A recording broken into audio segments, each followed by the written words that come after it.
Olá, eu sou a Alicia e eu vou ensinar para você as palavras e frases mais úteis em português para o dia a dia e as viagens.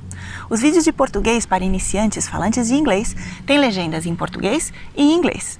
Se você preferir o vídeo mais lento, você pode modificar a velocidade de reprodução.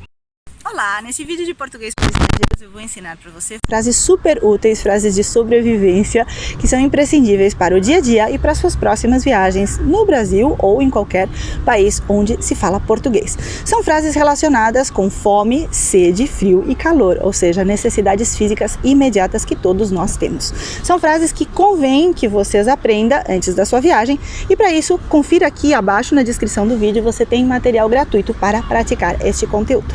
Então vamos aprender essas frases. Eu estou com fome. Eu preciso comer.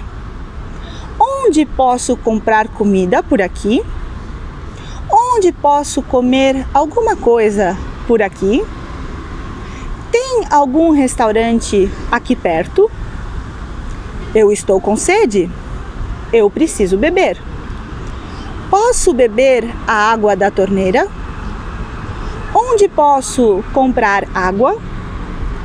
Um copo d'água, por favor. Eu estou com frio.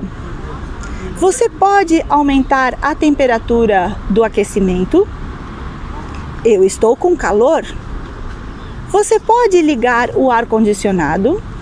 E essas são as frases mais básicas em português para a sobrevivência, para falar sobre a necessidade de comer e de beber e sobre as nossas temperaturas de frio e de calor. Você tem material gratuito para praticar aqui abaixo na descrição do vídeo. Boa viagem!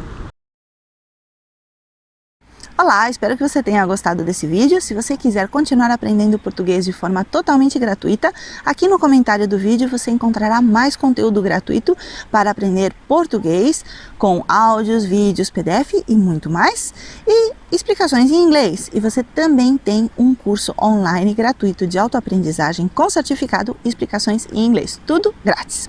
Se você gostou desse vídeo, deixe o seu like, inscreva-se no canal e também deixe um comentário indicando que aspectos de português do Brasil você gostaria de aprender. E assim eu posso adaptar os meus conteúdos aos desejos e necessidades dos meus estudantes. Muito obrigada pelo apoio e espero que você goste muito de aprender português do Brasil.